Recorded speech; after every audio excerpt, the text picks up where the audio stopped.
Good morning. And good evening, beautiful people. Can you believe it? Another day we're live, Dion. God bless you. Feel me? We back and we're better. Amen. Episode 20. Yeah, Dion, it was honestly one of my favorite weeks of the year. Draft week, of course, you get to know where all the players are going. Now all the mock drafts don't mean crap anymore because now we have actual reality.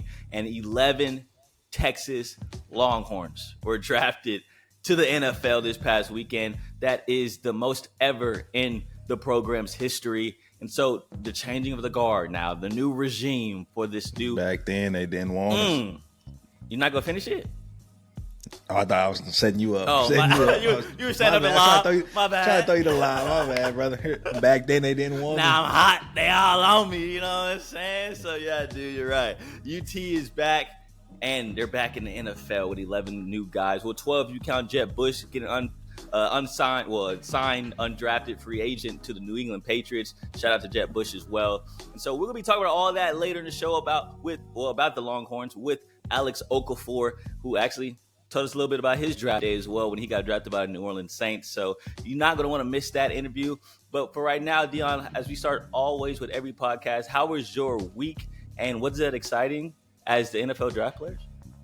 My week is definitely not as exciting as yours, but I do have some new frames, new glasses on the kids, so it's good to, for all my glasses wearers, it's a great feeling to get some new glasses. Man, now that I'm an adult now, having to pay for your own glasses, boy. Yeah, they taxing. I have a lot of bigger appreciation for my mom. I used to think glasses were, she usually always got two pairs. I used to thought she only paid like $100, $150. I mean, glasses, they can run you $300-$400 on the lower end. And bro, I went to my insurance sent me to this one spot that they only had designer frames, and I was like, yeah, I'm in the wrong spot. Let me get up out of here. The Gucci, Ray-Ban, Bottega. I'm like, no, there's no way I'm getting anything. There's no way I'm getting anything in here. Let me walk back out this store. Yeah, I'm just gonna get an eye exam and I'm out of here. So yeah, y'all are whatever you're trying to sell me. I don't even want to hear it. But that was my week. Got some new glasses. But yeah, I mean, my week wasn't as exciting as your week because where were you at? I was working. And on the draft night, you were? I was out in Dripping Springs with, first round pick Xavier Worthy. He was dripping for sure. Just doing my job. Yeah, but he was 2 chains on, bro. 7-Eleven chain, then the XW chain. That mug was gleaming in the light. But yeah, definitely thankful that X let me come out there. It's something that we've been building this relationship over the past year and a half. So it just wasn't something that spurred upon us. It was something that I feel like X and I have gotten closer over this year, and he blessed the kid and let me come out and be a part of his special day. So very grateful for having that opportunity to do so. I just wanted to do a good job for him. I know you were working. What is a draft party like? Like, is it just they invite a bunch of people, they order pizza, and they wait for the call, or? Well, if you ask Byron Murphy at the party. Hey, we're definitely putting that. I'm putting that video somewhere in the pod. Got to. Hey, so we say back at it again. Back at it again. You did. Hold now. Don't do that again. Hold on now. Don't do that like that. Hey, back at it again. If you're not aware of what happened, it's gonna be somewhere in this pod because man, he is a funny gentleman. The whole city of Dallas is there. Yeah, I'm gonna find some of them tweets too. I gotta put in there because boy, that video, Yellow Beezy. I mean, it doesn't get more Dallas than Byron Murphy. That draft party was crazy. Now X's wasn't anything like that. It was definitely more close knit, family oriented. Of course, he had like food, drinks, whoop de whoop. 7-Eleven had a bunch of stuff because getting sponsored by 7-Eleven. And it was a nice little vibe, like close-knit atmosphere. And so I was able to see some of his teammates, of course, like Jahdae Barron pulled up, Jordan Whittington pulled up, Jonathan Brooks pulled up, and even Coach Marion, his former coach, now as a coach at UNLV, he pulled up as well. And so it was a nice little atmosphere out there at Xavier Worthy's draft party. Now, it was deep in Dripping Springs, though. I will say that. Like, I'm driving back roads for a good 30 minutes, bro. worried that deer's gonna pop out, but but we finally made it. He got the call, and man, as the picks were going though, Deion, it was getting kind of 26, 27. Mm-hmm. It was getting close to the end of the first round. I was like, all right, we need my boy to get that call, and then the phone starts ringing. The Chiefs are on the board. And it's just an amazing moment, bro. It's a real great moment. And if you look into the video that I posted when they announced his name, you hear one of his family members say, "They're gonna regret that trade." When Buffalo traded back with Kansas City.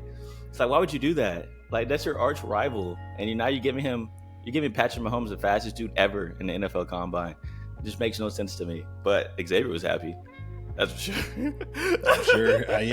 I'm sure he was. Seriously, like, I gotta get a Pat Mahomes. What? Oh man. So yeah, it's a great time, and just a great vibe, and a lot of fun. Definitely a lot of fun. But yeah, it was a good week, man. Really good week, and was able to also go out to San Antonio, spend some time with some friends from church, and got to reset a little bit, put the phone down, and just relax, dude. And now we're back at it, back grinding again. So great weekend, great week. And now let's talk about these draft picks, right? Because that's been a talk of the last, I feel like 3-4 weeks of just mock draft. Who's moving up? Who's moving down? So-and-so has this problem. I've heard this source say this about this prospect, which is BS. Going back to always funny. Adonai Mitchell and T Sweat, like all the negative comments around them before the draft out of nowhere, because if you know these kids, like, you know these guys, they're awesome, and talking about character issues. Get that out of here, bro. You don't know these dudes at all. But, you just got to bite the bullet and hold your tongue. Don't say anything and just let the draft play out. So T Sweat was able to get drafted where he was supposed to, but Adonai fell a little bit, which is unfortunate because of all these rumors that's swirling around. And I hate that the draft does that. Like, if you think about last year with CJ Stroud, you remember like that S2 test? People thought he was an idiot. Yeah. Like, they literally thought he was a dummy because he quote unquote failed the S2 test. Like, where are these reports coming from? And why are you bashing this 21, 22-year-old who's about to have the moment of his life when you're ruining it, for rumors, or so that your team can draft him because you want him to? Yeah, I'm about to say, because rumors was the Texans leaked that. I know, right? That would have been grimy. If that is true, that would have been grimy, bro. Yo, Bob, he's a dummy, right? We got the report. He's not really that smart. You probably don't want him. You probably don't want him. Yeah, don't leave him alone. It's just, and I get, like, you want a guy to fall to you, but why bash a dude's character? I just never understood that about the NFL. And it's a nasty business. First off, when it just comes to money, just look at Atlanta. It's a nasty business at that situation over there. But then to discredit or degrade somebody just so you can have them fall to you, or just so someone doesn't take them, I just think it's very just dirty, bro. So at the end of the day, though, everyone got picked. Everyone got to a pretty decent situation, and we're talking about that with Alex Okafor. And so, man, great conversation with the Super Bowl winning, the 4th round draft pick, who, by the way, he talked about how he thought he should have went higher. Respect, because I think he should have too. But Alex Okafor is going to join us again, and y'all just listen to this conversation with him after he talk about the Texas Longhorns and the NFL draft.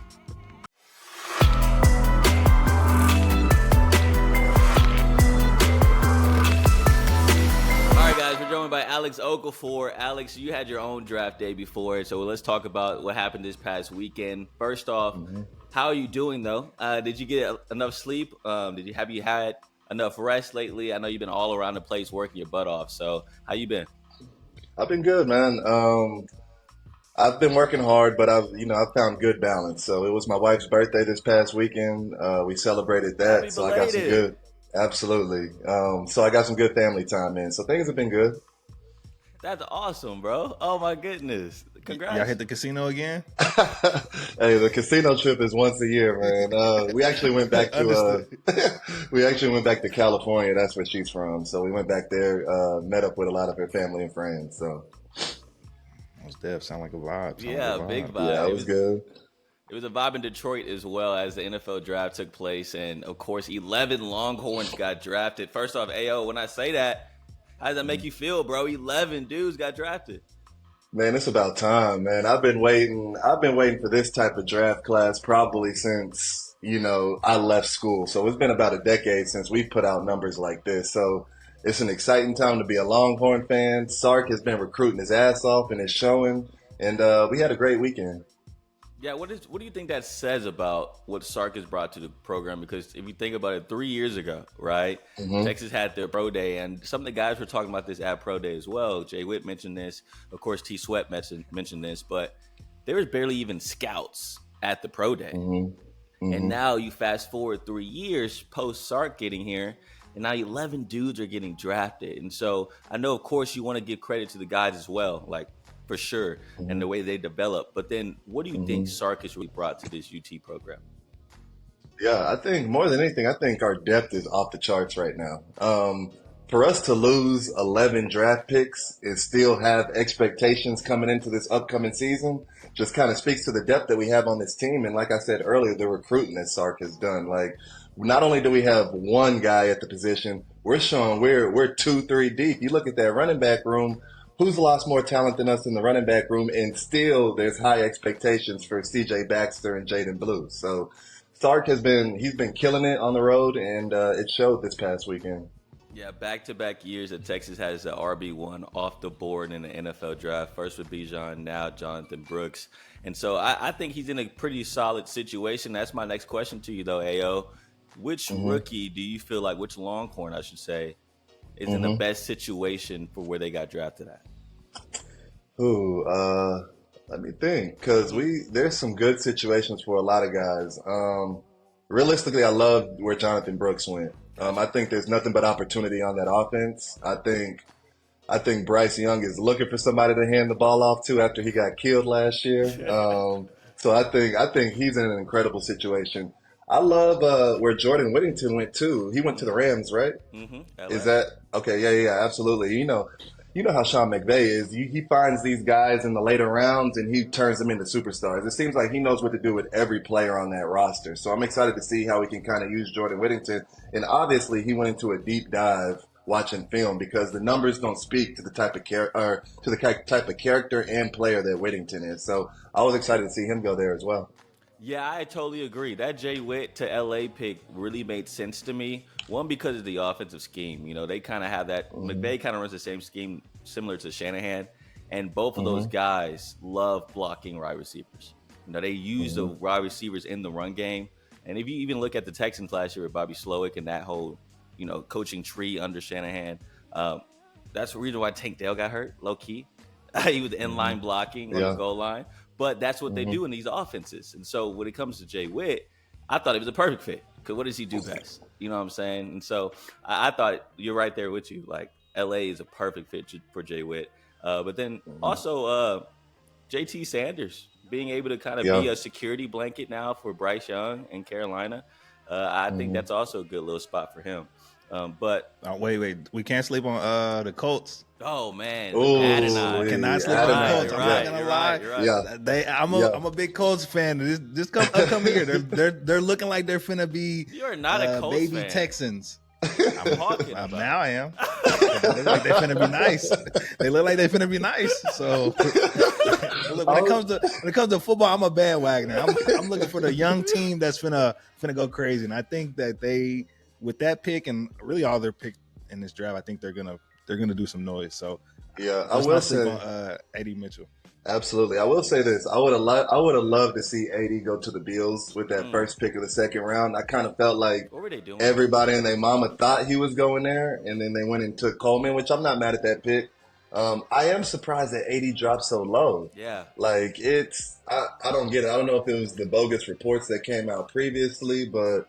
I don't know how you watch his tape and see him run a 4.3 and he's not off the board. So that was interesting to me. But Dion, like you said, Colts came up. I think they had a great draft. Yeah, I like that Latu pick for sure, dude. Yeah. I mean, I thought he was the best defensive player in the draft outside of Byron Murphy. And so, I like that pick as well. And they didn't have to move up to get him. They just stayed where they were at. So, but going back to your Adonai point, though, I have no idea either, bro. I mean, I'm sitting here and looking at the board. I'm like, wait, who? Ricky Pearsall? Yeah, Like, that no, blew no me. offense, Yep. no offense, Tariq, but, like, Total offense. Total offense. Don't say it like that and then say Right. no offense. Right. You know it's offensive if you have to say that. I had to catch myself. I was like, wait, what am I doing? But you're right. Like, Adonai is on the board, and you have a guy that has a wide catching radius, and then he runs a 4.3, and it's like, watch the tape. Of course, his numbers aren't like tremendous, but man, if you look at the big games and the big moments, touchdowns in every single college football playoff game, what are we talking about here? How did he drop all the way down to the second round or third round? Wherever, I don't know where he got drafted at, to be honest. Like, I would expect him to be a first rounder. And so, yeah, that was definitely weird for me for the Bills to move back and then select Keon Coleman when everyone was mocking Adonai to go there. And so that's what I thought he was going to do. First day, I was literally telling people first day of the second round, oh, yeah, Buffalo's picking Adonai. First pick. It has to be. I felt the same Literally, way. I was telling everybody that. I felt like an idiot. I went on a radio station. Like, oh, yeah. The first name you're going to hear is Adonai Mitchell today, like, for sure. Yeah. 100%. But, look, man, I don't know. I'm not in those draft war rooms, so here we go. And so that leads me to my next question, though. Ayo, what's your biggest surprise? Was that the biggest surprise you feel like in the draft when it comes to the Longhorns? That was a big surprise. Him staying on the board that long was a big surprise. Yeah, I think that was the biggest surprise for me. Outside of that, I might say Jatavion Sanders dropping to the fourth round. I know we started hearing whispers after that pro day. So we kind of knew that he was going to fall a tad, but I don't think anybody saw him last into the fourth round. Yeah. Like, I mean, if I was an NFL team, I would have been gnawing at the bit trying to trade up once we got to day 3. So that was interesting. But yeah, those were my two surprises. But I tell draftees all the time, everything happens for a reason. And you look at a player like Jatavion Sanders, he's in a great situation. Just like I said with Jonathan Brooks, the same applies for JT Sanders. And now both of those players kind of have each other to lean on their rookie year. So I think it worked out great for both of them, especially JT. And now he's going to have nothing but opportunity to prove all of these teams wrong on why they passed up on him. Alex, I didn't hear you mention Xavier. Was that intentional? Hey, I thought we were saving it for a specific segment of the show. I didn't want to. Gotcha. Well, I'm gonna ask it now, dude. You know. Yeah. But hey, I could talk about that pick all day as well. Yeah. We're talking about picks that surprised me. I don't think the X pick necessarily surprised me with the Chiefs.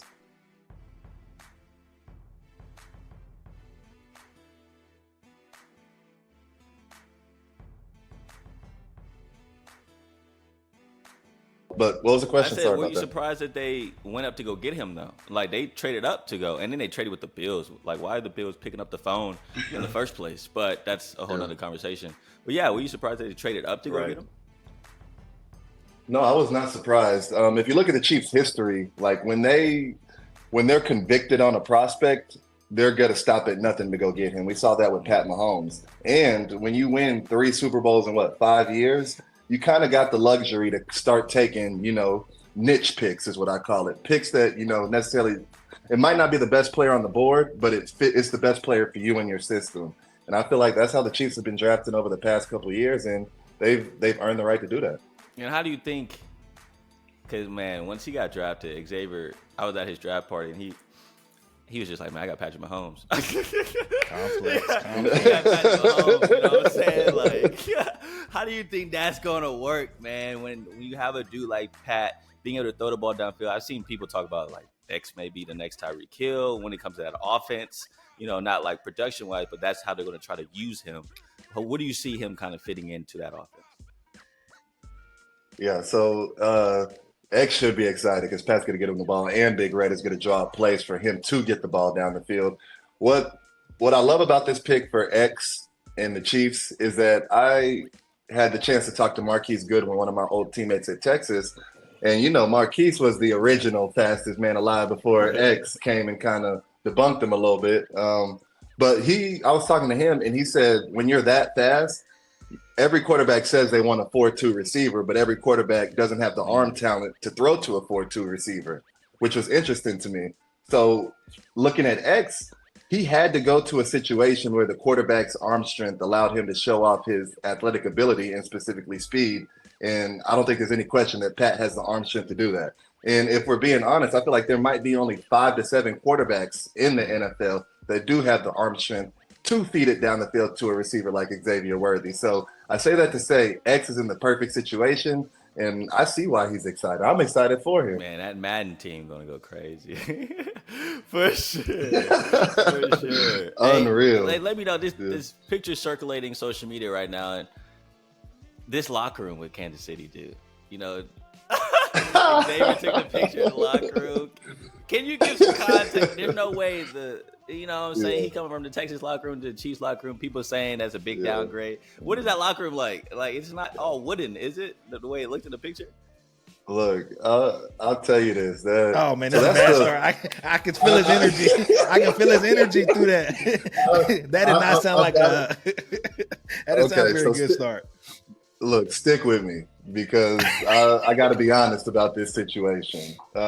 So let me say this. Let me start by saying what you saw in that picture was the practice locker room. The game day locker room is much nicer. So game day locker room is up to par.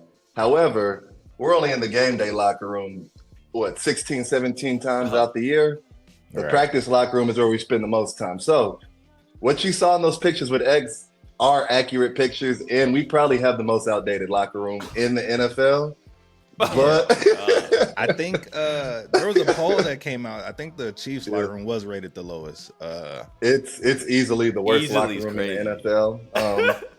Yeah, easily. But there's a lot of love in that locker room. There's a lot of leadership in that locker room. And what you couldn't see, there's a basketball hoop on the wall, and we be going hard in there. So that kind of keeps us distracted and helps us take our mind off of, the wooden lockers. Hey, man, you was going back to your Pflugerville days, bro, in the locker room, dunking on boys? It wasn't that. Oh, okay. I thought you were talking about locker room, like comparison. I know you used to be a hooper back in your days. Yeah, I was, man. I had to put people on the block in the locker room. So, it's funny because you gotta.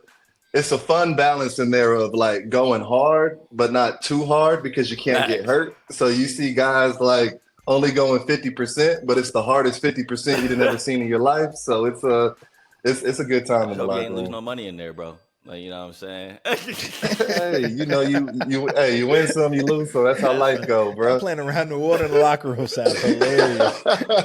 Oh man. Well, another dude I wanted to talk about is T Sweat, dude. And of course, a lot of speculation about if he was going to drop to the 4th round, which if he would have done that, that would have been a steal for anybody who picked him because there's no reason why he should have been past the 2nd round. But Tennessee Titans pick him up, and they're able to pair him with a dude in Jeffrey Simmons, who is an all-pro down low. And so what do you think, and how do you think that fit's going to work for T Sweat when he's moving from a guy like B. Murph to now an all-pro like Jeffrey Simmons and to be that kind of counterpart in the middle of that defensive line? Yep, I think they're going to balance each other perfectly. And I thought it was a great pick for Tennessee. I say that because 3 technique tackles like Jeffrey Simmons, those guys, they love to rush. They're not trying to play the run at all. Like, they're trying to get upfield every down and put pressure on that quarterback. So how do you kind of counteract that?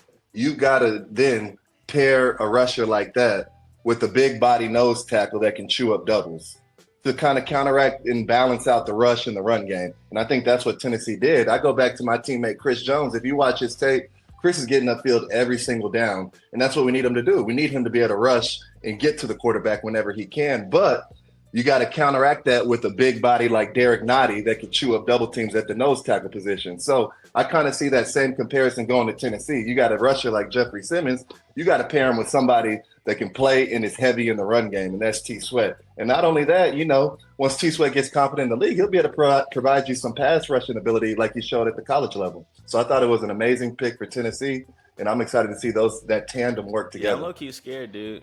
Like, being a Texans fan, I mean, Tennessee got some dudes, and then, like we mentioned earlier, Adonai being paired with Michael Pittman Jr. on the other side now, with Anthony Richardson throwing the ball back in Indy.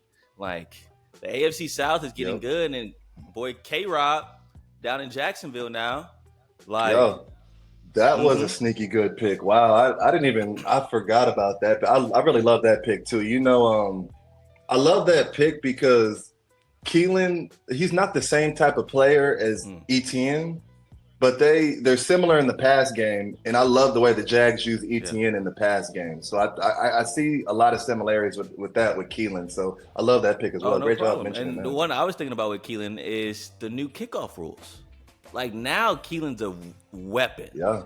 When it comes to returning kicks. Yeah. And so now I'm sure that's what they were thinking about too when they drafted him, because now with these new kickoff rules, I can imagine a lot more kickoff returns for touchdowns now, and they're probably thinking the same way. You got to have two dudes back there at this point.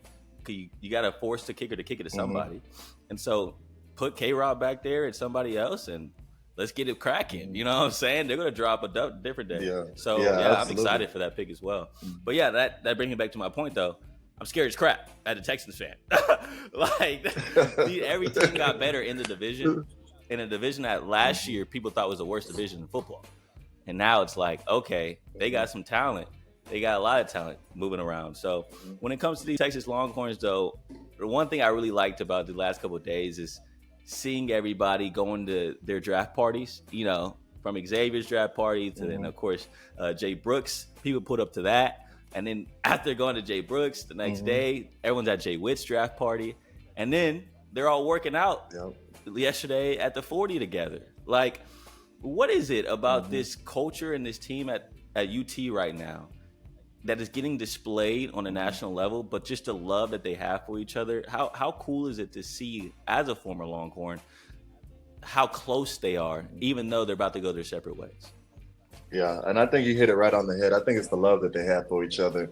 And this draft class was special because this is the one draft class where they've seen the worst of the worst and also experienced the success of last season. Like, even when you look back at Bijan and Roshan, that team didn't have as much success as this past Texas Longhorn team. So I say that for this class, like, they've got a special connection because essentially they've been dogged on together, and at the same time they've balled out together. So, when you've been through the fire, that creates a special bond with whoever you're with, and we're seeing it in live action on live TV, and it's been amazing and fun to watch.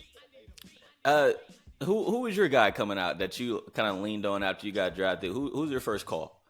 I'm interested. Talking about like players wise, or like teammate. Yeah. So it was three of us. It was me, Kenny Vaccaro, and Marquise Goodwin. Okay. That was our draft class, and we trained together. We draft night, we stayed in touch together. We all had the same agent, and when we came off the board, we was rooting for each other. Now, we weren't able to be at each other's draft parties like this group, which shows you the special connection they have. But we were there supporting each other, and it's the people you leave with they always got a special connection with you. So I got hella love for KV and Marquise. What was that moment like for you, Doug? I've never actually asked you this, but like when the phone ringing, like were you nervous a little bit? Like what was that like? It's so the draft is weird, man. It's weird because like you go into the draft like with expectations. So I went into the draft thinking I was going to be a second rounder. I fell to the fourth round. So like second and third round was tough for me to watch because I'm seeing people come off the board that I know I'm better than. So that, there was a little animosity, but I say that to say, whenever I got that call, it was all love. That's the crazy thing about it. Like, no matter how shitty you're feeling at the moment or, what's going through in your mind, once you get that call, it's like all the dots connect and you're like, damn, I just accomplished my childhood dream, and it brings you to tears, man. So the draft is always interesting because nobody ever goes as high as they want to go. But when you do get that call, it's like it's all good because now I got a home. I got a team that does want me, and everything's good. Now I just got to go prove myself. Well, and on that note, what advice would you give Adonai, and a guy who, like you said, expected to get drafted higher, didn't, but now he has to go ball out and prove people wrong? Yeah, so for him, that feeling he had on draft day, like whenever he fell in the second round, like, and I know it hurt. I know it did because I expected him to go late first. So I couldn't even imagine what his expectations were. But all I would tell him was that feeling you got, save that. You got to carry that. You got to bottle that up. Like literally put that feeling in a jar and carry that with you throughout your athletic career and your NFL career. And don't ever forget that feeling. Even when you get paid, don't forget that feeling.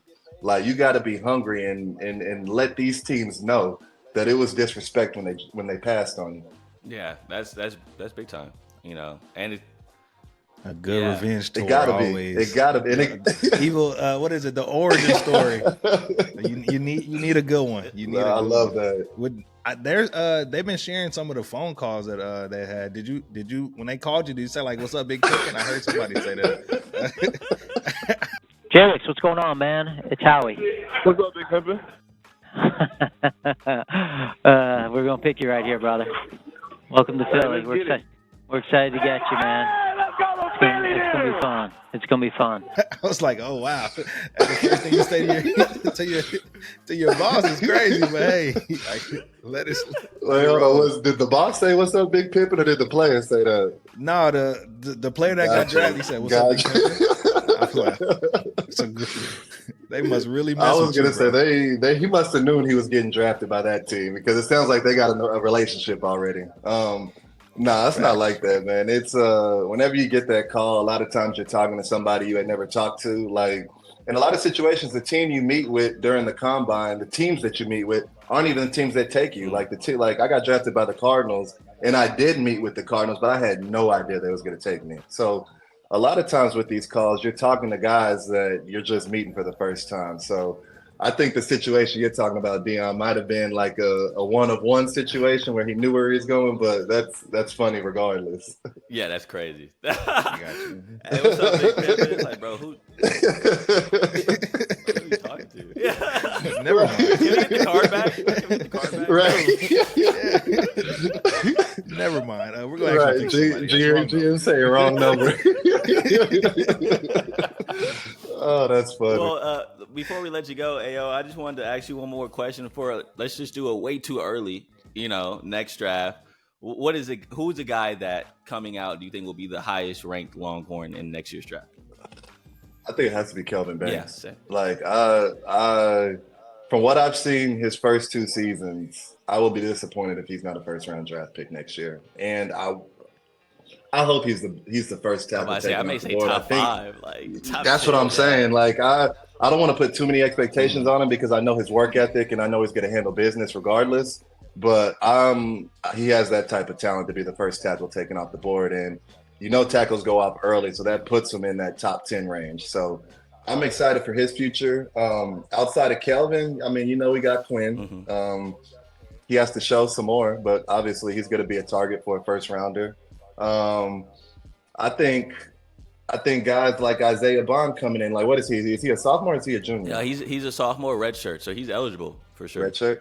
That's what I'm saying. Like, we know how Sark likes to air it out, and I've been hearing whispers that he's going to run a 4.2. So, I mean, if he puts up a 8 touchdown, 700-yard type season, he might be gone too. So there's a lot of guys out there that can go, but I think Kelvin Banks should be our lock for top 10 next year without putting too many expectations on him. Yeah. I mean, you don't have to at this point. Just watch the tape against Will Anderson and then watch the tape against Dallas Turner. Yep. 2 first-round pass rushers that he locked up. Yep. So what are we talking about? Yeah, that's the way I see it.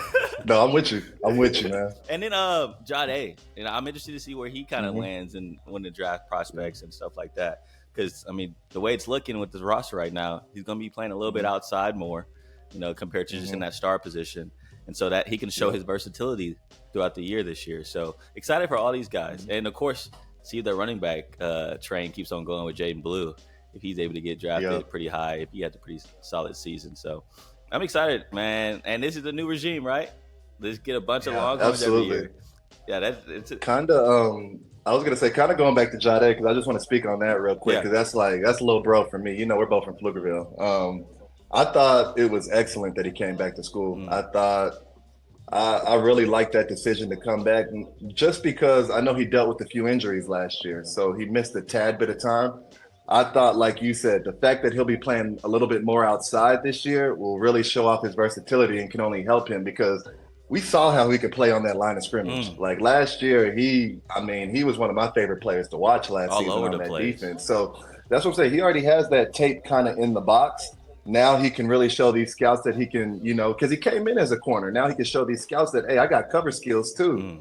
So I think Jade, he's going to be on that Thorpe watch list, and I'm excited to see him have an incredible year and realistically lead this defense because he has to be the captain of this defense moving forward. Then he rocking that 7, bro. That 7 look good on him.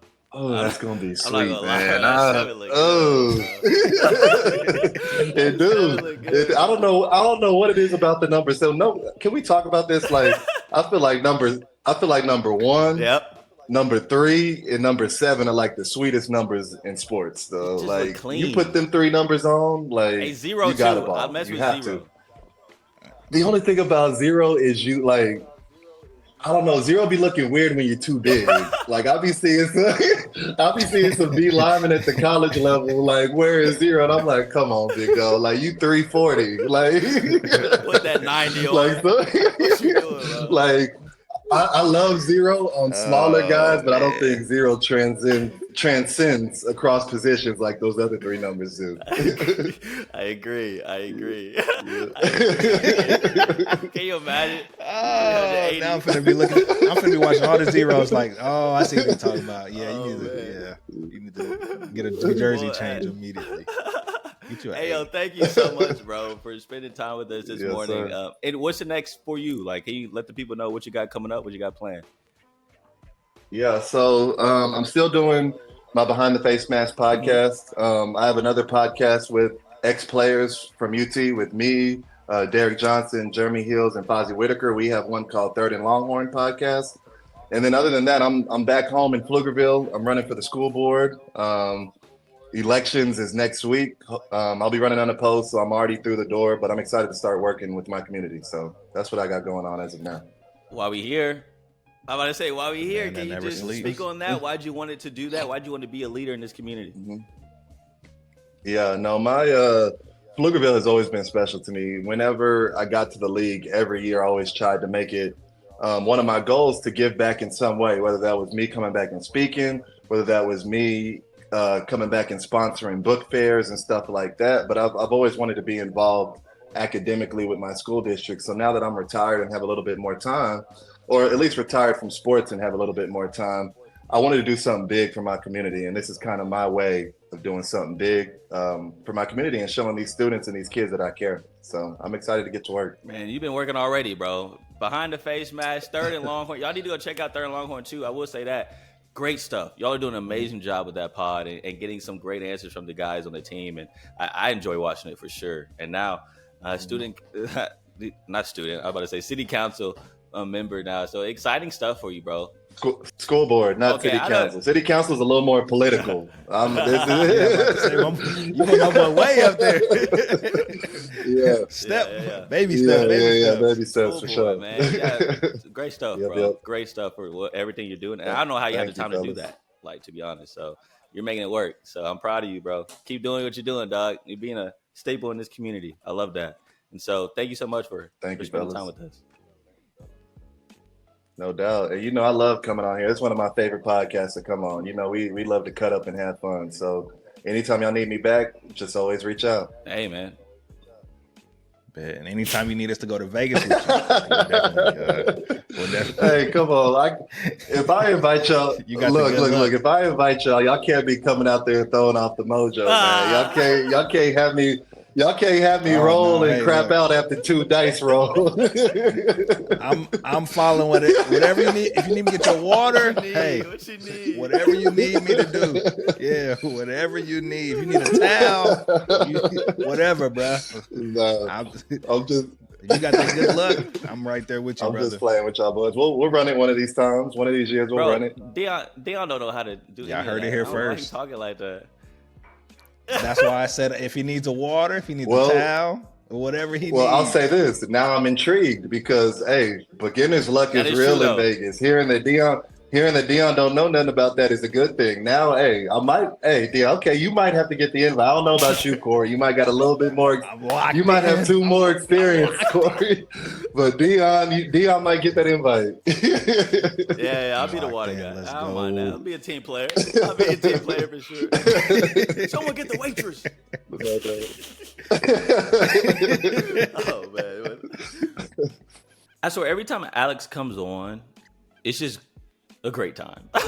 We're laughing it up, man. Nothing but great vibes. And of course, like, great insight as well. I liked how he talked about T Sweat and what he can provide with Jeffrey Simmons right next to him now. But Dion, what do you kind of like the most about that conversation we just had?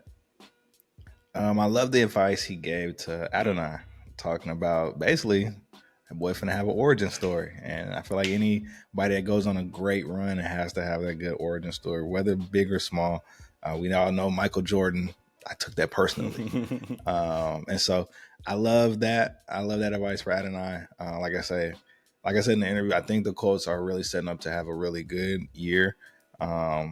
Me as not a big in-depth football guy, but me just watching the game and seeing that, the Colts might actually have built something pretty solid there, from who they drafted, and they drafted a lot of O-linemen, so they're trying to protect Anthony Richardson, and now got some good receivers, like you said, to match up with Pittman on the other side. That's a nasty tandem. It's gonna be scary, and I think you even said that division is, from the worst to now, could be one of the better divisions. It's setting up to look really good. So Adonai is going to have all the opportunity to prove itself, and it's going to be scary. So what about you? Yeah, I mean, I just liked everything surrounding his insight on X and how he feels like Xavier's going to fit in with the Kansas City Chiefs. And he brought up good context with Marquise Goodwin, saying, look, Marquise was a track star here at UT, and throughout his career, he had quarterbacks that just couldn't get him the ball because he's so fast. And so now you compare that to now Patrick Mahomes, who will get you that thing, you know what I'm saying? And pairing him with X and allowing X to be able to show up all his skill set. And then you tag on Andy Reid and the type of plays that he's going to create. And even just the players are going to create, because if you watch the quarterback show on Netflix, they kind of gave you some behind the scenes of how they create these crazy plays in practice. And the players do that, and then they bring it to the coaches. And so I can't imagine what the mindset's going to be like when they see X and how fast he is and how they're going to try to use him just as a player perspective, and how the crazy plays they create maybe for him. And so, yeah, I'm excited for Xavier to be in Kansas City. And he got the Uno too, bro. He got the number 1 on the jersey. Love that. He got to keep his number. He hadn't paid nobody no bread.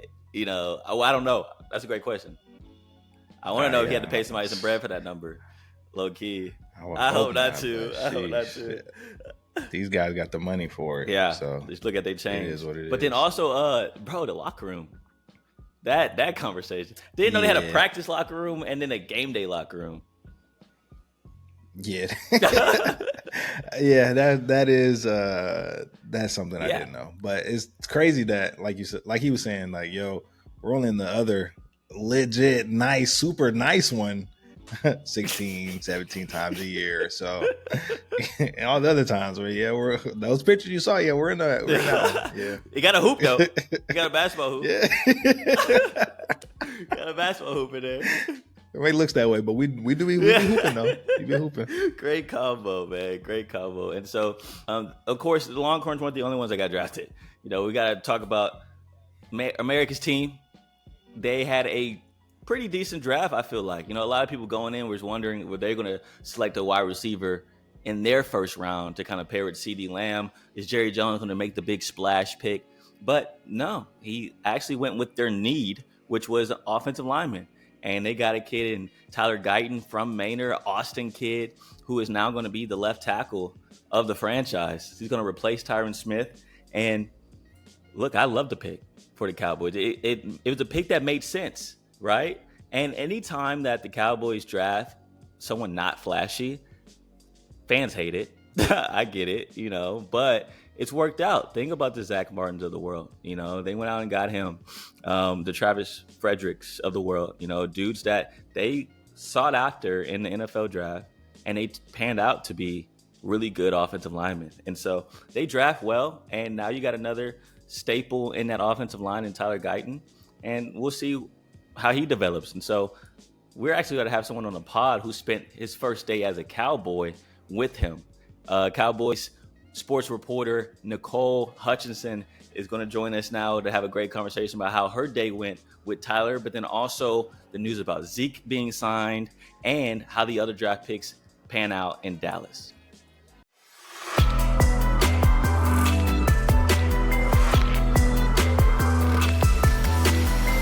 she's in the building, baby. Let's go. Nicole Hutchison is here to talk about Cowboys. Of course, she has the inside scoop because she's in the building. She's in the locker room. She's talking to these players. And I heard you was able to talk to the first-round draft pick, Manor's own, Tyler Guyton. You spent the day with them. Can you just take me through what that day was like? Yeah, I mean, the day was all right, you know. No, it was cool. It was really dope. So they brought him in on a private jet. Jerry doing Jerry things, right? Pretty dope.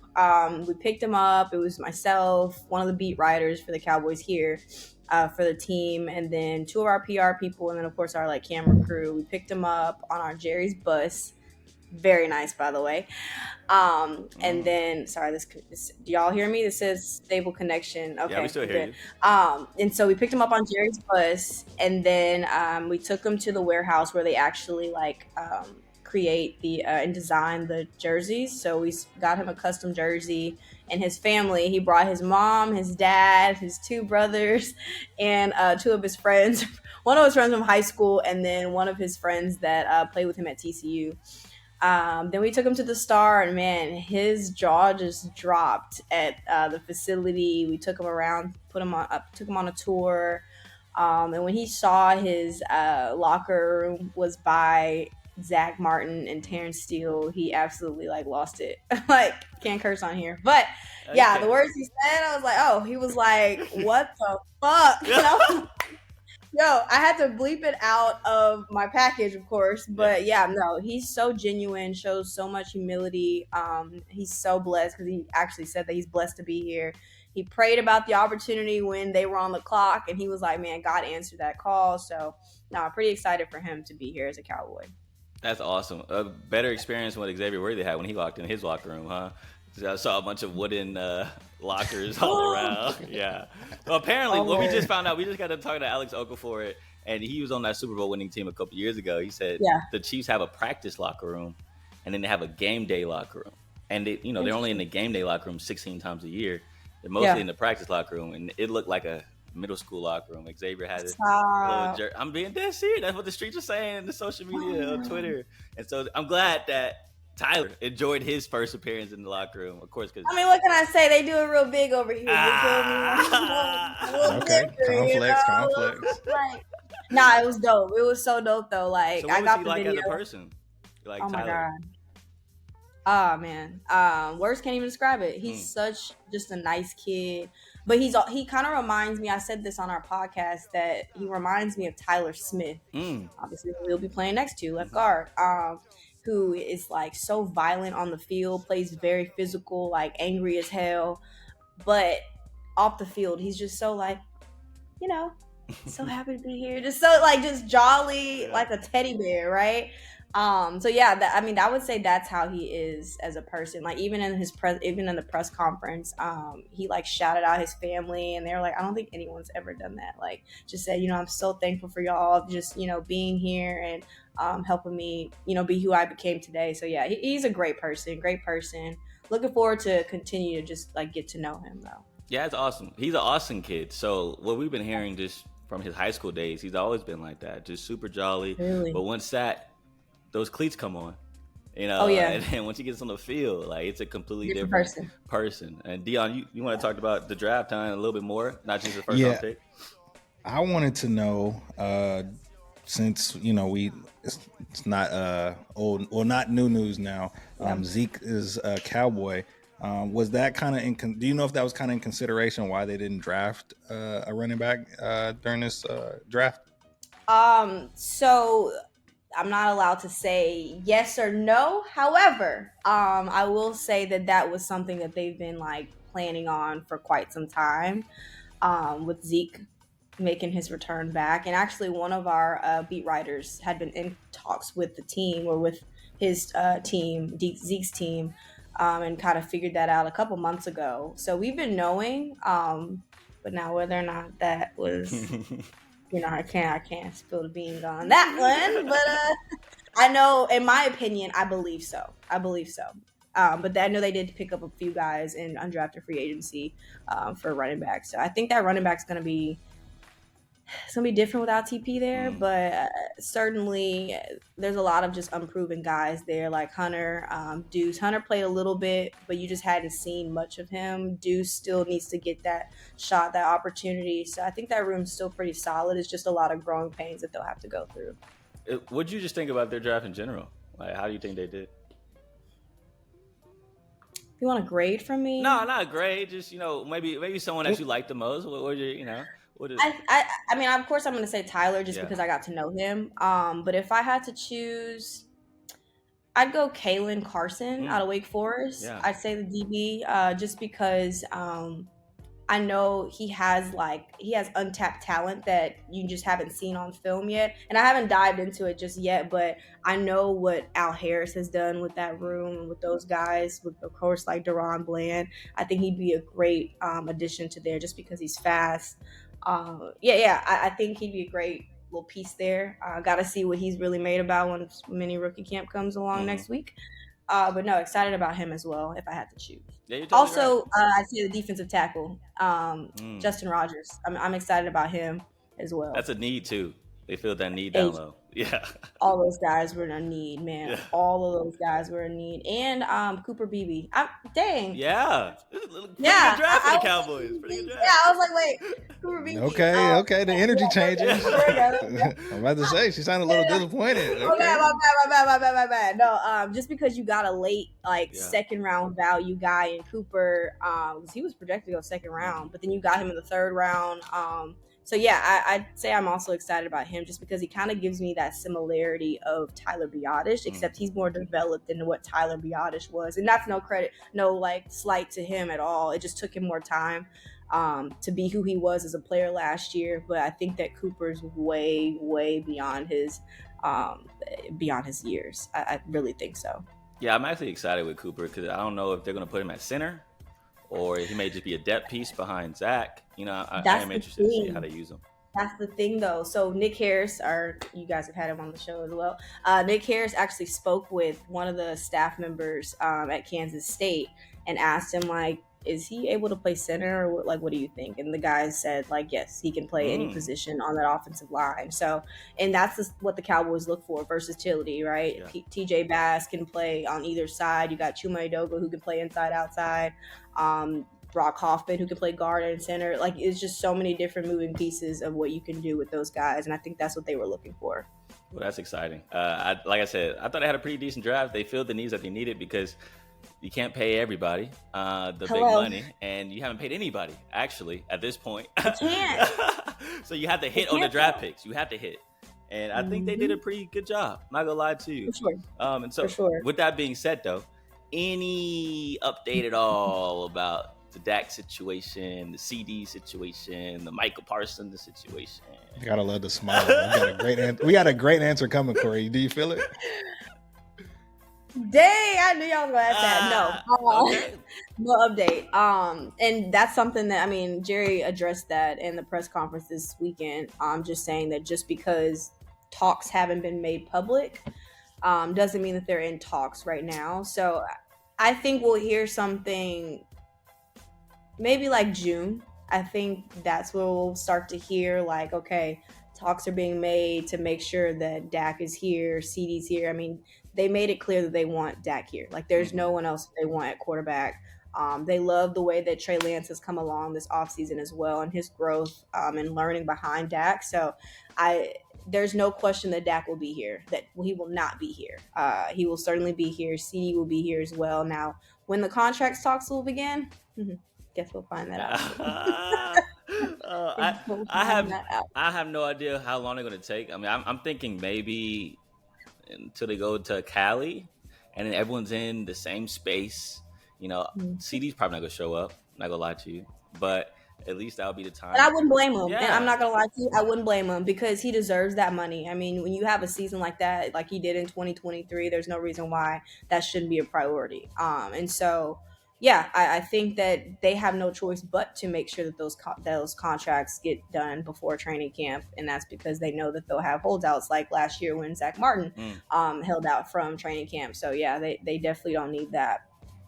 Yeah, and after that press conference, what was your biggest takeaway from the the end of the draft. I know you got to speak to all the management, and so what was the kind of like the theme from that press conference? Like you said, they addressed all the needs that they needed, and they were basically, I mean, you draft 3 offensive linemen, you draft your need at defensive tackle, you draft your need at linebacker with Maris Liufo. I'm still learning how to say his name, just because you need that extra depth piece and that special teams piece. I mean, you did a really solid job of like filling the needs, which is run game.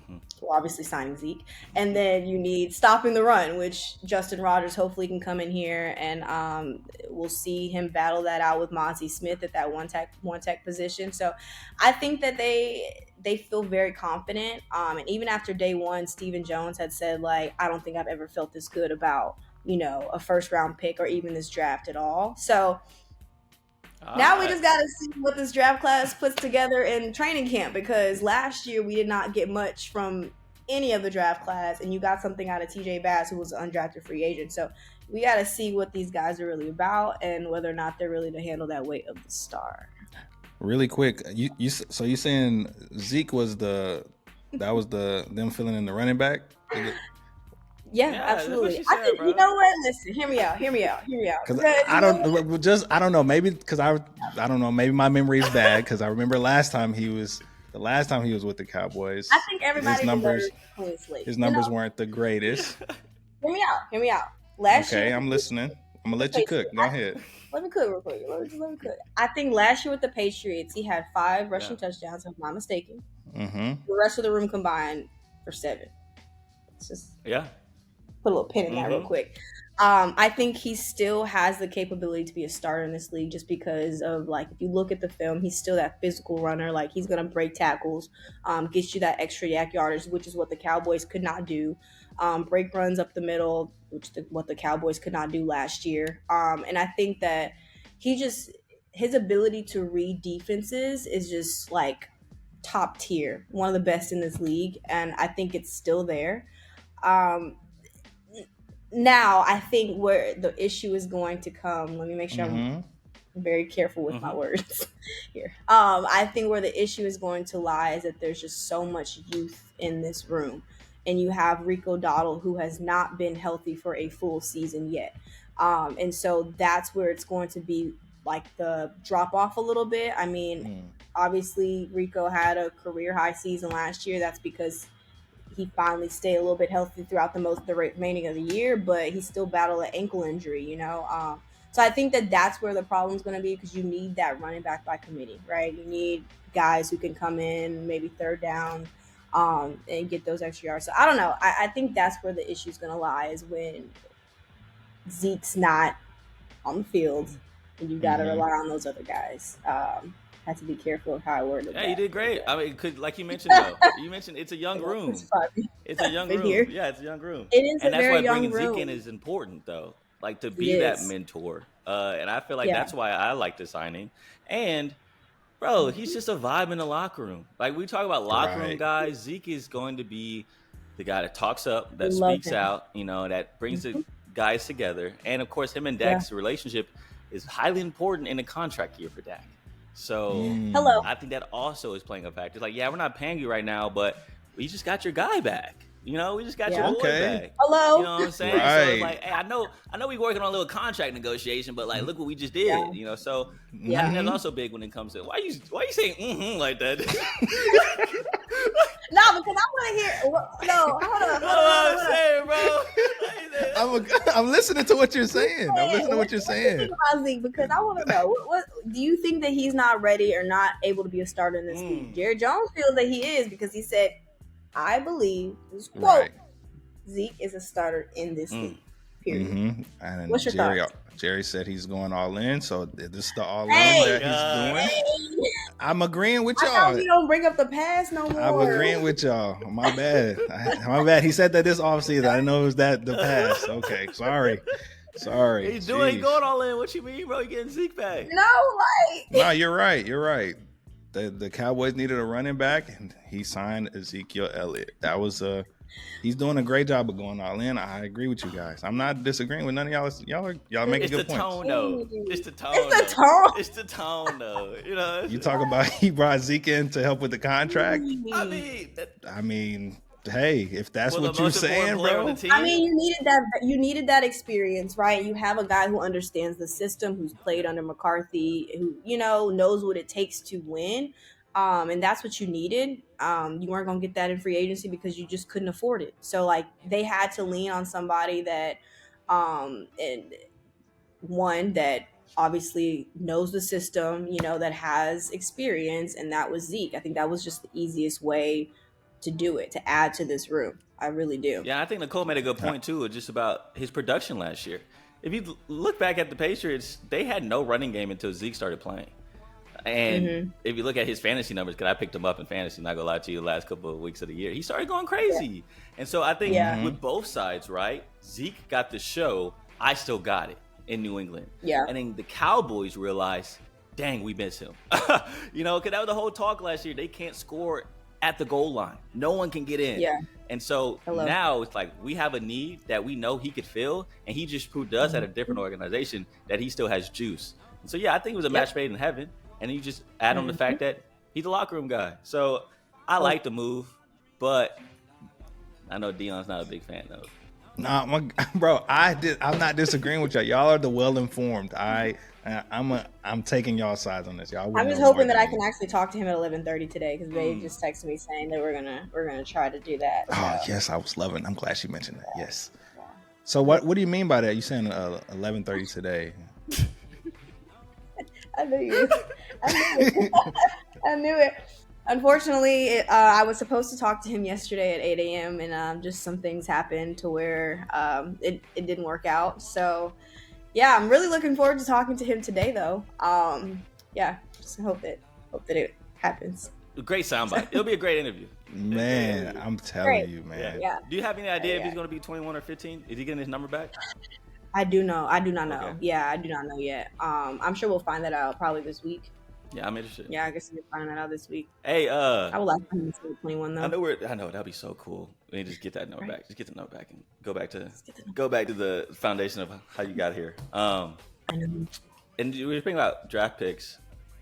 I think a lot of people aren't remembering that Demo got hurt last year. So having Overshown back to me is also technically another rookie. Absolutely. And so now this whole draft class, adding him into that whole mix, they know what they're doing. Will McClay, he has drafted well over the past couple years. And so they know what they're doing in that room. Even though a lot of people like to play like Jerry's just don't know what's going on. Now, Will McClay is one of the best in the NFL when it comes to scouting guys. And yeah, no, I mean, what you said about Demo, definitely going to be a learning curve for him. And plus, off an injury, first year back is always some growing pains. You talk about even Jordan Lewis, nickel cornerback for the Cowboys, who had a foot injury, season-ending, almost career-threatening foot injury a couple years ago. And he's just now being playing his full self. And he even said that I'm just now finally feeling confident, because he was a little scared, timid coming on the field, just kind of worried that he'd tweak it again. So I think mentally, it'll take a full year for him to even be 100% ready. And that's why I like that Kalen pick though, right? Because now you kind of feel that need at the DB position just in case, Jordan doesn't really pan out. And if you look at the track record with McClay, these mid-round picks, he's been really good with. I mean, think of Jake Ferguson in the 4th round. You get picked up a dude like that, Dak Prescott. 5th round, DeRon Bland. Oh, exactly. Talk about He does a really good job in those middle picks.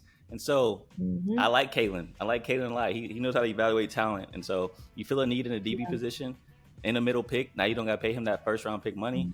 And someone's who's going to produce and play snaps. So, I think the Cowboys are straight, Dion. I know you're an Indianapolis Colts fan now.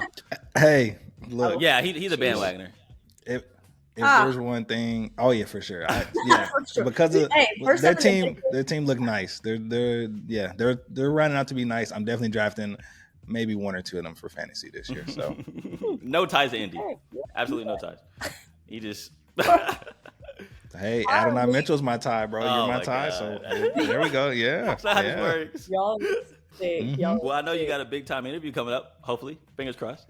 With Fingers Zeke crossed. Yeah, I gotta do my makeup now. I came looking crazy. You're authentic with us. No, we like this. We like the grind mode. We know that you're grinding. So we glad that we could get just a little bit of your time. course. I know I asked Nick. This is my last question. I asked Nick this last time we talked to him. But how do you feel about Micah being besties with everybody in the league? Does that concern you? Wait. Micah being besties with who? Because it broke up. CJ? No, I don't know. I see them everywhere. Oh, I like it. I think it'll add a little extra competitive. I mean, not that Micah's not competitive, but like I think being friends with CJ, it'll challenge him a little bit more. I think they both have the same kind of like energy about them. They both confident as hell, competitive as hell. I mean, you can even see them when they bicker about when they have the best offense, line up the best offense and his best defense playing each other. Like you could just see it that they challenge each other. So I think that's dope. I think it's super dope, especially with the Texans coming to Dallas this year. Right. Let's talk about it. Best team in Texas. Who's it gonna be? That's gonna be a great game. It's gonna be a real good game. It's gonna be a wonderful game, and I'm so excited. And you spoke about just their relationship. People are saying they the next Barkley and Shaq. Like, I can kind of see it. I can kind of. They bicker all the time, and if they grow together in the NFL, then hopefully one day they can turn into that. But they get on each other. I can see a little. Yeah. Hey, maybe teammates. Maybe teammates too. You think? You're sick. You think CJ tampering right now? You think CJ tampering? Nope. Hey, look. Not at all. Like you say, bro. Relationships. I mean, if they can bring in Zeke for Dak, I mean, CJ, they're besties. Who knows? Oh my goodness. Houston comes and whoop them up. Hey, bro. I mean, I can talk to the coach. I mean, I made him draft Tank Dell. I mean, I can see if we can get you over there, bro. We got a bag for you. For you. No, I'm just saying. Leave him in Houston. I think he will thrive there. No, we're saying Micah gonna come to Houston. That's what we saying. Oh, you think? Yeah. Yeah, see, she got quiet. Like we can see that. Wait, let me check and see if her mic is on. Let me see if her mic is still. No, I think it's okay. It's okay. I think my internet connection, y'all, says unstable right now. Oh wow! Crazy time. Nicole, thank you so much for hopping on, man. I really appreciate the time. I really do. No problem, y'all. I always appreciate y'all having me on. Hopefully, I'll be able to come on and talk more Zeke about what he said in the interview. I'll let y'all know if it happens. Yeah, and behind the fourth wall, we've been trying to get Nicole back on for a while, so we'll definitely have our agent talk to your agent and try to schedule. She's a busy woman. Weeks in advance. She's a busy. Hey, where can people find your content? Throw it out there. Oh, DallasCowboys.com, Bally Sports Southwest, Dallas Cowboys YouTube. Check it all out. Yeah. Love that. Yeah, it's great to hear that Tyler Guyton is just lovable dude, but then once he gets on the field, he's a nasty product. I like that. I like to hear that from Nicole. Thank you again, Nicole, for hopping on. Dion, what did you take away from the conversation? Man, I appreciate Nicole coming on, giving us such great insight on the Cowboys signing Zeke, man. Like, she really opened my eyes. And, yeah, I think it actually is a really great pick. Not drafting a running back to, I guess she didn't say, but potentially to sign Ezekiel Elliott, that from what you said, and we looked at the numbers, he had a great, what'd you say, 5 games? Yeah. It's the beginning of the year. Yeah. He had a great 5 games. So, hey, shout out to you Cowboys fans. I'm sure y'all going to love to see Zeke average, I think it was 4.2 yards the last time he was with the Cowboys. So, yay, congrats to y'all, man. Y'all have a guy in Zeke. I don't believe a word you said. I don't believe a word you said, bro. Oh my gosh. You don't like the move at all, bro. Just say it. You don't like the move. Bro, y'all know more than me. Obviously, there's something that I'm not seeing. No, that's all it is. I'm not seeing. No, it's not that. I'm just saying, stand on business, bro. You don't mess with it. You don't mess with it. Yeah. And there's definitely questions. We're not saying it's a home run hitter. Like, it's definitely questions if he can do what he did last year a little bit and come in and be the goal line back. And the crazy thing is, they're not asking him to be the goal line back. That's what scares me the most. They're asking him to be like the back. So, that gives me some cause for concern, but we'll see. We'll see how it goes. But you're totally right, though. Nicole has some great insight. I kind of liked how she mentioned Al Harris, the defensive backs coach, because he's been able to develop dudes like Jordan Lewis, develop a dude like Deron Bland, who then broke the record for pick sixes in the season. And now you get another dude in Kalen from Wake Forest that he can develop and kind of plug and play, hopefully, if Jordan Lewis doesn't work out. And so that was great insight as well, just kind of reminding people, hey, that secondary coach, Al Harris, man, he knows what the heck he's doing. He got Trayvon Diggs to be who the heck he is. And then you lose Stephon Gilmore, at least to free agency right now. He hadn't signed with anybody yet, but he's not on the roster. So you just assume that the Wake Forest kid is going to come in and get some pretty pivotal snaps. So, yeah, I think there's a great insight from Nicole, and I always appreciate her for hopping on. And like I said, man, we got good guests. Y'all go ahead and tune into their content, man. They know what the heck they're talking about. So just appreciate anybody who takes the time to hop on the pod. Well, Dion, the great pod. I just want to say thank you again to Alex Okafor for hopping on. Of course, Nicole for hopping on as well. Y'all go follow their work, man. They're grinding out there just like how we are. And so it's a network. And so I just think there's so much great content for a lot of the consumers out there that if y'all don't know these people, if y'all aren't plugged in, go ahead and tune in, because there's a lot of great stuff happening around the sports world in Austin and Dallas and Houston, all of Texas. There's so many people that we bring on this pod that the reason why we're bringing them on here is to kind of spread their network as well, because everyone's making great content. So go ahead and check it out. But as always, what's your final thoughts for this episode, D? Final thoughts, I would say to any of the young people that may be following us, make sure that you're always keeping your resume updated, that you're always learning new skills. I've been listening to like a lot of financial podcasts lately, so I've been hearing like a lot of industries changing and laying off people because of AI. So just make sure that you're not content where you're at.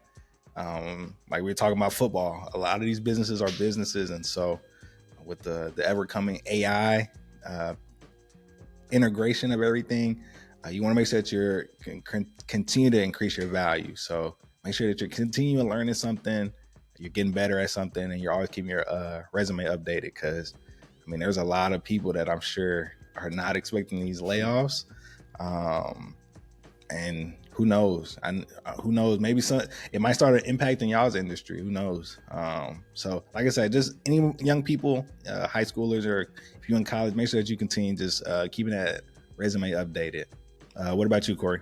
Yeah, dude. I just think we kind of alluded to it when it came to the conversation with Okafor, but this new regime of Texas football, right? Sark gets here, and when he first got here, if we're being honest, there wasn't a lot of buzz around the Texas program in terms of NFL prospects. And so now, 3 years later, you get to see the work, you get to see the grinding, the development of all these players. And I just think it's really cool, right? 11 dudes drafted compared to when Sark first got here, there was nobody at their pro day. And just to turn around so quickly isn't something that should be ignored. I think it really does say a lot about Sark and his coaching staff, because these aren't guys who just was the number one overall recruits. Not all of them. You look at a dude like Christian Jones, who developed, who grew. He was on the pod earlier a couple weeks ago and just talking about what Coach Flood did for his life. And so these guys aren't just coming in here already ready to be NFL prospects. Sark and his staff has really developed, and now he has 11 dudes get drafted. And then you also have Jett Bush, who got signed a contract with the New England Patriots. That's a huge deal for this program.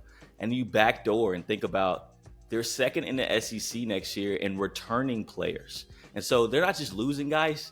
They also have enough depth, like AO talked about, in the sense of they're just reloading, right? And now these guys are going to step in, take 1 year, take 2 years, and then they're out. And now you turn into a Georgia. Now you turn into an Alabama.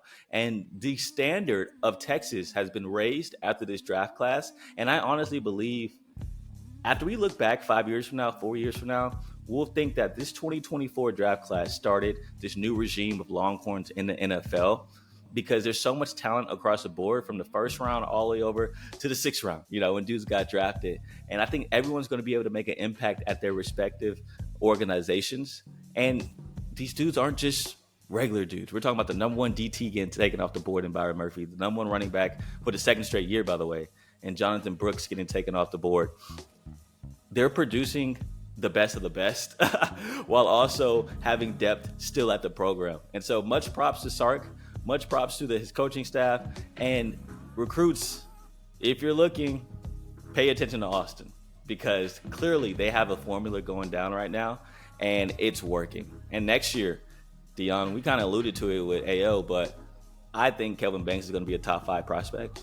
I think he's going to be the top offensive lineman, or at least the top left tackle, getting taken off the board, because he already has the resume, not even counting what he's going to do this year. And so, not to put too much expectations like AO said, but at the end of the day, we've seen the talent already. And if you watch the tape right now, he'll be a top 10 pick in my opinion. So this isn't the end. This is just the beginning for Texas football with 11 draftees. And I just can't wait to see how many more gets drafted, and next thing we know, there's gonna be an influx of Longhorns at the next level. So just excited for this program, excited what they can accomplish, and I'm just thankful to be along for the ride. So that's all I got for this week, though. Thank y'all so much for listening in, and I just pray that y'all continue to listen to the boys, man. We trying out here, we grinding. We still need an editor, you gotta throw that out there as well. Of course, subscribe, like Dion. I forget to say that, so I appreciate you for saying that every time. So let me take that weight off your shoulders. Y'all need to subscribe, bro. Like, it's great content. It's great content. Like, comment, and subscribe. Like, comment. I messed there it we up. go. Yeah, like, comment, subscribe. You good? Like, comment, and subscribe. But yeah, Corey, I just want to, because I do have another final thought. Yeah.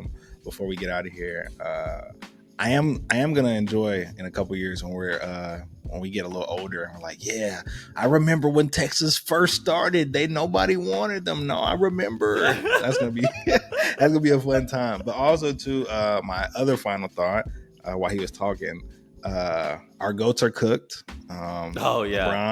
LeBron's out of there. Oh, man. KD swept. Bradley Beal's probably gonna go to China. Steph Curry's not in the playoffs.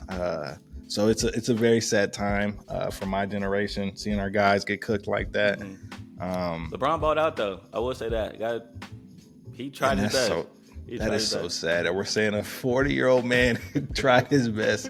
He got all these other guys, all these young guns on his team. We're saying, yeah, that 40-year-old man, he tried his best. That game is just so, AD's walking around with one arm. And it's just like, golly, every single time something happens, every single time, then LeBron's limping around. But they made it.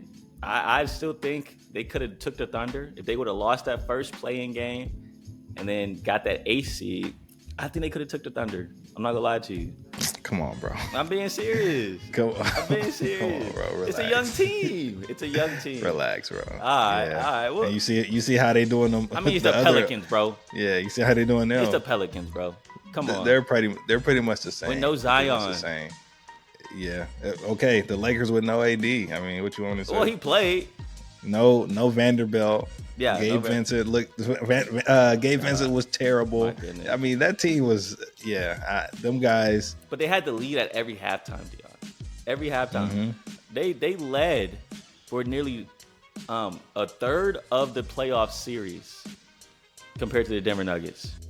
They just can't close. They just can't close. That's more on the Denver Nuggets and not the Lakers. The Nuggets, you see them boys was warming up in slides? Yeah, bro. They lost that game.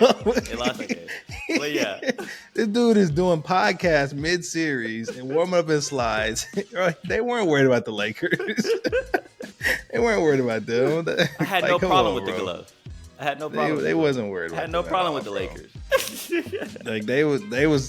Jokic was like, oh man, I guess I was trying to relax. I mean, I guess it's time to kick it in, guys. Halftime. Let's go ahead and play serious. You talking about Jokic? Is Jamal Murray the Laker killer? I tweeted that out, but I don't know if that was just reaction. Well, at this point, though, right? No, I mean, look, Mike Malone created that identity of them being their daddy, and ever since then. I mean, it's been hell and high waters for them. Boy. And then you got Darvin Ham sandwich. Yeah. Oh man, his memes on Twitter, hilarious. His memes on Twitter are hilarious. But yeah, that was my final thought, man. Our goats are cooked, man. We're really changing of the guard. KD going to Oklahoma City? Question mark. see, that was my other thing. Like I said, was it last pod, but these guys gonna have to start taking less money, bro. Yeah. KD's gonna make 50 next You year. don't need that, bro. I think LeBron is gonna start making like 48, 49 next year. Like these guys are making 50 million, bro. The team can't afford to they can't afford nobody. You're making 50, bro. Like these guys are gonna have to. I said the league minimum, so I realized that's not gonna happen. Yeah, league minimum's crazy.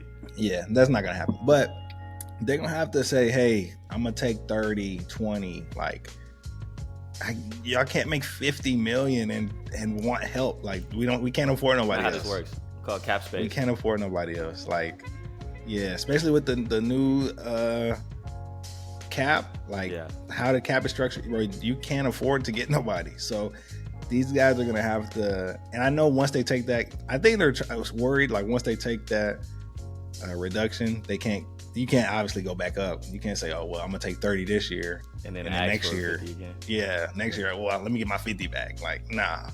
So.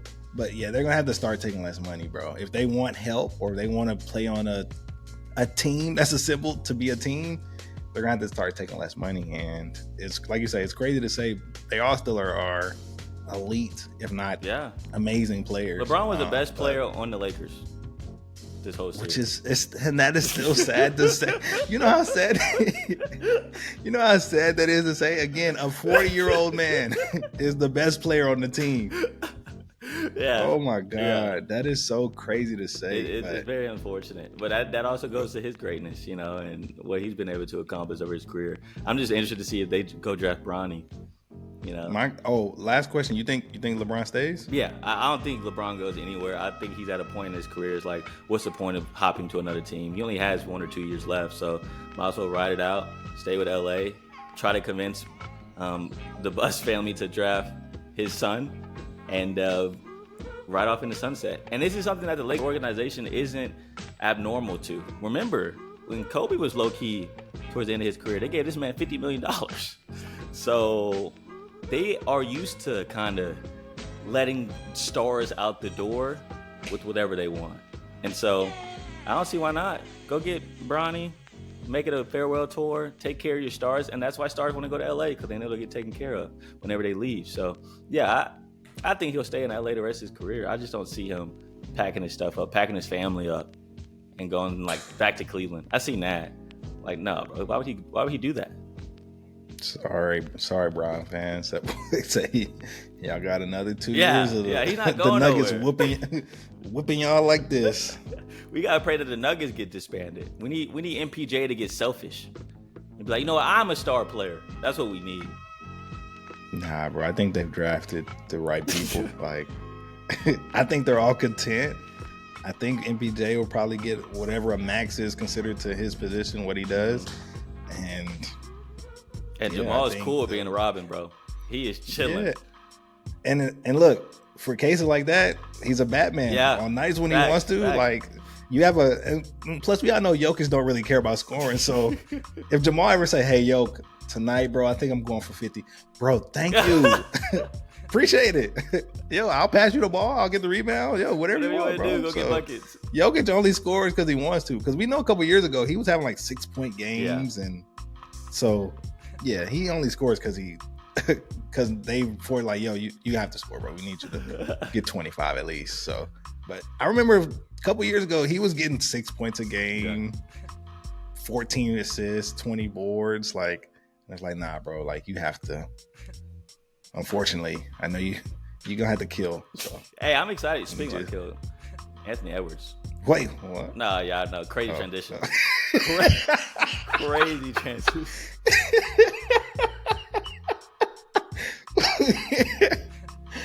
All right, we're crazy transition. You're right. Crazy transition. But speaking about dominating, right? There we go. Anthony Edwards, right? Man, what a moment for him to be able to take down the guy that he looked up to, and not just take him down, but sweep him. Oh my God!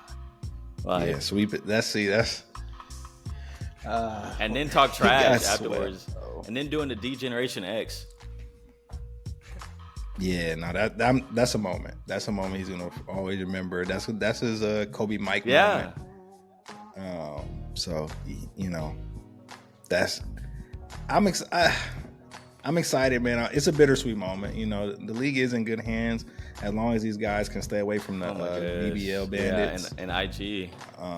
IG Live. As long as they can stay away from the BBL bandits and IG Live, the next generation can they can do it, man. They can definitely do it. But it's something about them DMs, man. It go down in the DMs. It go down. It be calling them like the Green Goblin mask. Send the message. Send it.